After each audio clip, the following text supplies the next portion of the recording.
Hi Facebook world, or hi members of the Retirement Suite. I hope you're doing well today on Wednesday.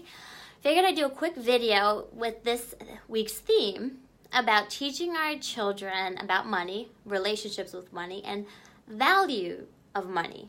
And making sure that they're learning the right habits, the right beliefs, the right mindset around money, and what can we be doing to enhance what we currently are doing. So I was thinking about this the other night, last night. I got another member for my Strong Retirement Club, which is going to kickstart in January. And it's always interesting when I filled the first club, it's almost as if the universe, God, whatever you believe, put certain women into the club at a certain time. Because there's always so many similarities between the women, and it's almost as if they were meant to meet. And especially, I see it really coming together for this upcoming club. So far, all the women are from the corporate world, looking to get out and do something as they transition into retirement. And also, they have a lot of issues with their estate. Not issues, I say very specific estate situations that they need to take care of. Two of them have special needs, sisters, siblings.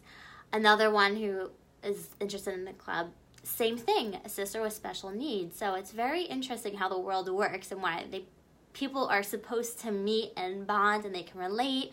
They're going to get so much more out of it because they're going through similar things. Especially I see the corporate world a lot. But one of the bonuses for the club is in March, end of March, we are flying Lisa Chastain out here to do a workshop, a Girl Get Your Shit Together workshop. But one of the themes is about not necessarily estate planning, but really the passing of wealth from generation to generation. And we started talking about this, and it's a growing issue in our society. And I want to put the question out there to you as we came up with the topic is somebody waiting for you to die? We've been noticing these themes. Okay, so let's think about the Depression era. People grew up, they were very frugal with their money, very cheap. Their retirement wasn't much. They might have gone on 1 or 2 trips or cruises, and then they were very concerned with their money. They spent it very strategically, very precisely, and there just wasn't much money to begin with. But their children, so now I think like my parents, really my parents' age, people in their late 50s, 60s, 70s, they now have had, hi Candy, a lot of wealth. And they have given a lot to their children because they didn't come from much, so now they want to be able to really enjoy their wealth with their family. Going on really nice trips, getting their kids nice cars, paying for college, helping with the wedding, a down payment on a house, all these things. But now we got to think of what are we teaching our children when we do all those very generous gifts. And I'm not saying they're bad, but just think about what, along with giving them, say, a new car or a used car, but their kid's not really contributing much to it, what are we teaching them? Well, that money is easily spent. That money, it's not necessarily we have to work hard for our money. We just have to align ourselves with somebody who has money, or my family has money, so that means I have money and I can buy all these things. I want you to start thinking about that. Whenever you have a transaction with money, a conversation about money, what are the emotions around it? Are people very angry? Are they negative around it? Are we talking about the scarcity mindset? Oh, we never have enough money. Your kids ask you, can we go out for ice cream? No, we don't have money for that. We want to go to the movies. Well, we don't have money for that. But then the kids are going to grow up with that. There's never enough money to enjoy it. It's only for the necessities. That's not good either. Then the other side is always being too generous with money. And then thinking, well, what is that teaching us? Is that saying that money comes so easily, it's easily spent, we don't have to think through our purchases? So those are like the extremes, and it's so hard, and as a parent, it's so hard to figure out what is the right way to do it, and there really isn't a right way. But I think as we come into situations around money, especially with our kids, we need to be more cognizant of what they're observing. They observe a lot more than we think.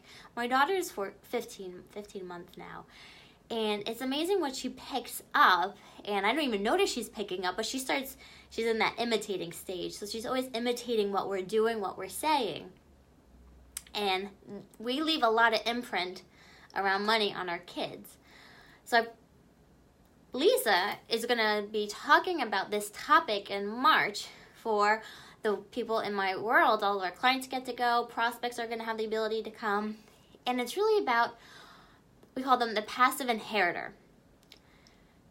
And it comes back to how many generations will your wealth last?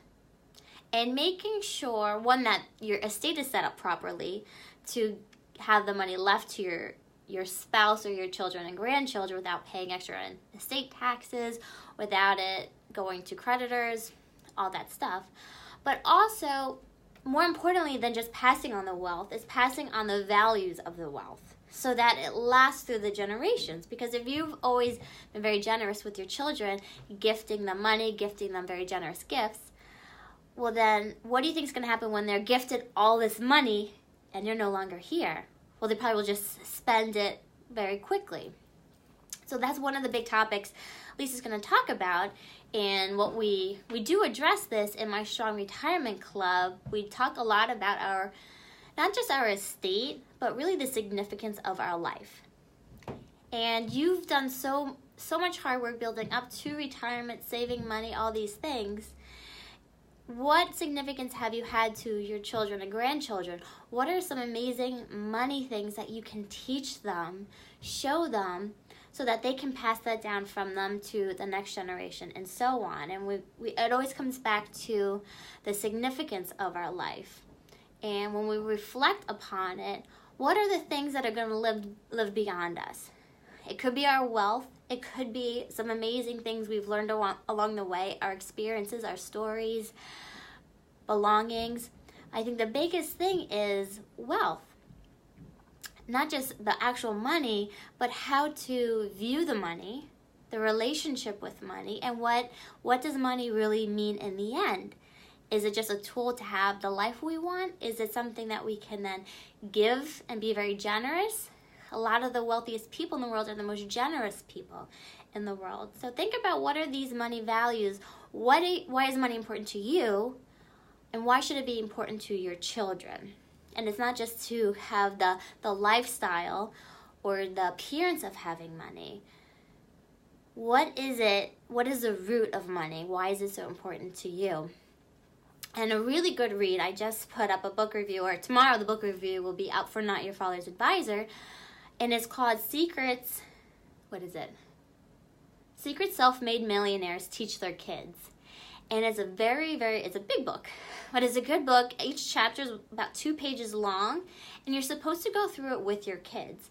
So one chapter will have a few paragraphs on the money lesson. It will then have a quote from somebody wealthy, Warren Buffett, let's say. It will also have some like critical thinking, some sort of exercise you can do with your kids so they can apply the lesson they learn to their day-to-day habits, whether it's with sports or with school or running for school council, all those things. But it's a really, really good book. It'll be a great Christmas gift for kids, grandkids, nieces, nephews. So tomorrow, check that out on Not Your Father's Advisor. And stay tuned for the information for Lisa coming. We're going to fly her here from Vegas. Very excited for that workshop. It's going to be so powerful. It really is going to be amazing. And then Lisa and I are doing a next money talk on Friday at noon. So I'll see you all then. Bye.